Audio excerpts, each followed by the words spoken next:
Good day, this is Leadership TV News. I am Cynthia Onwado. Now to Ondo State, the acting governor, Lucky Ayedatiwa, will be sworn in today as substantive governor of the state today. This development followed the death of Governor Rotimi Akeredolu in Germany. Vanguard gathered in a period that Ayedatiwa will be sworn in by 4 p.m. today.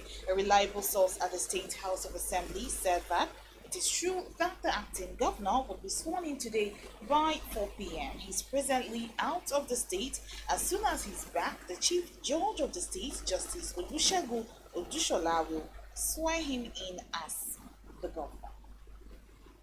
And still news from the Ondo State, a somber mood engulfed the usually bustling state governor's office in Akure on Wednesday following the news of Governor Rotimi Akeredolu's death. News of his passing after a prolonged illness began circulating in the morning, prompting an official silence from the government by casting a pall over the state capital. Multiple government sources speaking anonymously confirmed Akeredolu's demise. The governor's office, typically a hive of activity even on the first working day after Christmas, became deserted with only security personnel stationed at the entrance. Locked doors and empty desks underscore the gravity of the situation.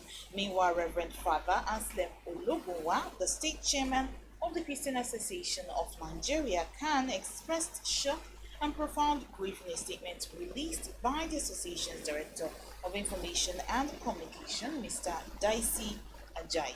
Reverend Ologunwa describing Akeredolu as a colossal loss to Ondo State and Nigeria, lauding him as a great fighter of democracy and a dedicated and loving father of all. And now in other news stories, the Christian Association of Nigeria in the 19 northern states, Northern CAN, and the Federal Capital Territory, FCT, have expressed profound sadness over the barbaric attacks by terrorists in communities in Brakin Ladi, Bokos, and Manku local government areas of Plateau State. The attacks resulted in over 160 deaths and the destruction of no fewer than 221 houses. In a statement issued by the Northern CAN Secretary, Elder Sunday Oibi, the organization described these unwarranted attacks as one attack too many on Plateau State. Elder Oibi asserted that since the onset of this democratic dispensation, Plateau has consistently borne the brunt of terrorist and bandit attacks. He said the authorities' lack of effective action, stating very sadly little or nothing has been done to put an end to the situation. And now the Federal Competition and Consumer Protection Commission, FCCPC, has imposed a $110 million fine on British American Tobacco BAT Nigeria and its affiliated companies for multiple violations of the FCCPC Act, the National Tobacco Control Act, and other legal instruments. In a statement released on Wednesday in Abuja, the Commission clarified that the fine was determined through mutual engagement with the British American Tobacco under the FCCPC's Corporation Assistance Rules and Procedures 2021. This framework offers potential benefits like reduced penalties and waiver of certain regulations for companies willing to cooperate. The BAT parties will also be subject to a 24-month compliance and monitoring program overseen by the FCCPC to ensure adherence to appropriate business practices. Additionally, they will be required to undertake a mandatory public health and tobacco control advocacy campaign compliant with relevant laws and regulations. And now a report by the DEFI, the security firm that runs the REKT database, has disclosed that hackers stole roughly $2 billion in cryptocurrencies in 2023. It is, however, a substantial decrease from an all-time record of around $3.8 billion in 2022. According to Vanguard, a report by the DEFI, the security firm that runs the REKT database, says that cryptocurrencies lost around $2 billion this year. It is, however, a substantial decrease from the all-time record of around 3.8 billion in 2022. This report listed top crypto heists recorded this year, including the hack against Euler Finance, in which hackers stole almost $200 million, as well as major hacks against Multichain, $126 million, BonkDAO, $120 million, Polonoids, $114 million, and Atomic Wallet, $100 million, among hundreds of others.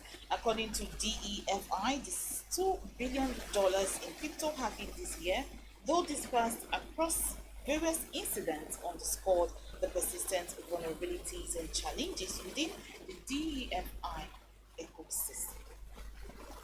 And now we take you to some entertainment news. Controversial singer Portable has defeated popular Nollywood actor Charles Okocha in a keenly contested celebrity boxing match. Portable won the fight after the fourth round. The contest was held at the Landmark Beach in Victoria Island, Lagos, on Wednesday, December 27th, 2023. The match, which commenced around 1 a.m., lasted for about 40 minutes. The first round saw Portable, clad in his blue armless shirts and shorts, pouncing on Okocha. The singer delivered several punches at the actor, who tried to dodge them in the ring.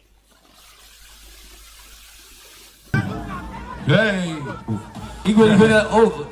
Mama, what's that? What's that? What's happening right there? Oh, shit! Oh, shit! Give it go! The match was fixed to settle a monetary dispute between the duo. Portable has accused Okocha of cheating him out of a deal worth 40 million naira. Okocha claimed that he transferred 5 million naira to Portable after the event, arguing that no agreements were signed to the event.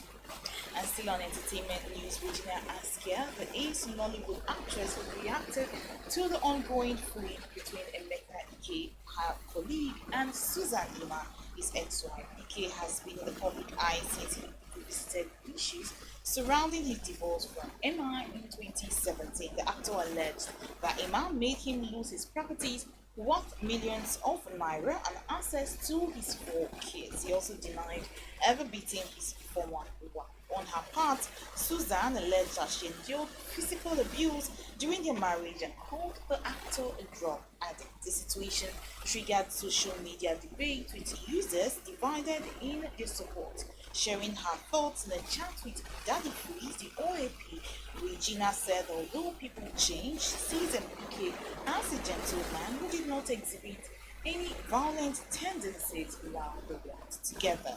56-year-old US-based family nurse practitioner also said she hopes Ike and Emma apologize and make it up to each other.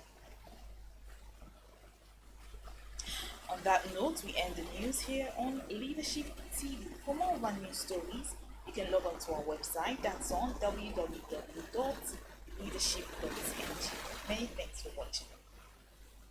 Thank you for watching. For sponsorship and advert placements, please contact 080-3688-6158.